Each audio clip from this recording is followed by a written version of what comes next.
बाबुलाई आज हन्नी ज्वरो आएर एक्कासी अचानक ज्वरो आएर अघि 7-8 बजेसम्म त ठिकै थियो। 8-9 बजेसम्मै ठिकै थियो रातिको। भमिट पनि गर्यो, ज्वरो पनि 102 थियो। अनि त्यही भएर दबाई खुवाउने बित्तिकै पुरै भमिट गर्यो। अनि अब यो पानी पट्टी लगाइरहेछौँ। पानी पट्टीले निको हुन्छ नि, दबाई खानै मान्दैन। खुवाउनै गाह्रो दबाई चाहिँ, त्यही भएर पानी पट्टी लगाइरहेछौँ। अहिले रातिको 12:30 ट्याक्कै 12:30 भइसकेछ। अघिदेखि पानी पट्टीले नै गरिरहेछौँ। अब दबाई खुवाउने गाह्रो छ। दबाई अलिकति मुखमा जाने बित्तिकै भमिट गर्दै गयो सबै। अनि अहिले अलिकति कम भयो। अनि सुतिरहेछ, अहिले भर्खर सुतेको। भमिट गरेर पुरै नाकै मुखैबाट सबै निकालेर भमिट नाक मुखबाटै।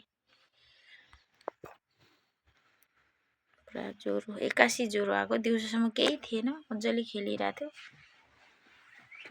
आज बाबु हाम्रो 28 महिना 28 महिना अरे 30 महिना 28 दिनको भयो। एक्कासी धेरै दिनपछि ज्वरो आएको।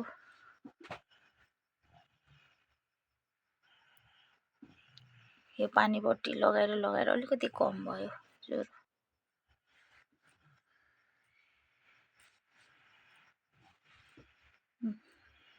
ल अब अहिले कति बजेसम्म फेरि अझै कम हुने हो कि नहुने हो। दबाई खाँदा त चट्टै हुन्थ्यो, अब दबाई खाइदिएन। अनि त्यही भएर पानी पट्टी लगाउँदै बस्ने हो कति बेरसम्म।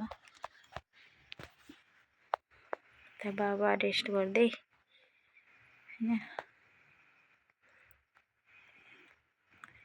दिनभरि काम गरेर गलिन्छ भन्नाले पनि गर्नुहुन्छ। ऊ अघिदेखि भमिट पुसपास गरेर अहिले म चाहिँ यता पानी पट्टी, उता चाहिँ भमिट पुसपास गरेर अहिले भर्खर रेस्ट गर्न थाल्नुभयो। म चाहिँ यहाँ पानी पट्टी लगाइरहेको छु। यहाँ छ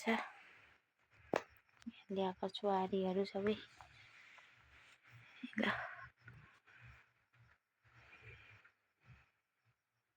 यसै सुतेको छ मजाले।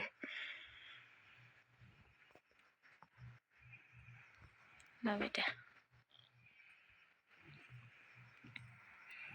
आराम हुन्छ होला, आराम हुन्छ। दबाई नखाने कि नखाने भनेर एकदम दबाई राखिदिनु, त्यो दबाई राखिदिनु, उता राखिदिनु, बट्टा नै फाल्नु लगायो भने मात्रै उसलाई आराम भयो। मन बल्ल खानु पर्दैन भनेर भयो, बट्टै फाल्नु लाग्यो।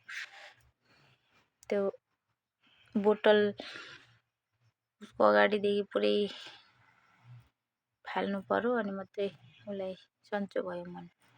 अब खानु पर्दैन, बल्ल खानु पर्दैन भनेर खेलेको खेले हुन्छ। त्यही भएर पनि ज्वरो आएको होला। अघि मसाज दिने बेलासम्म पनि मसाज दिने बेलामा चाहिँ ज्वरो आइसकेको थियो। त्यतिखेर थाहा भएको त हो। ल बेटा अब आराम हुन्छ ल।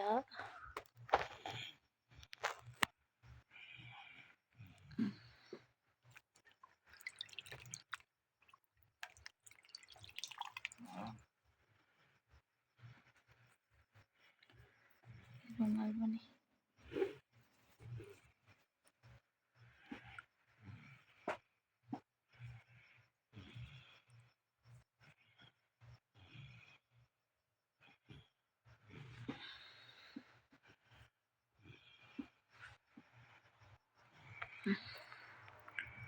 ल।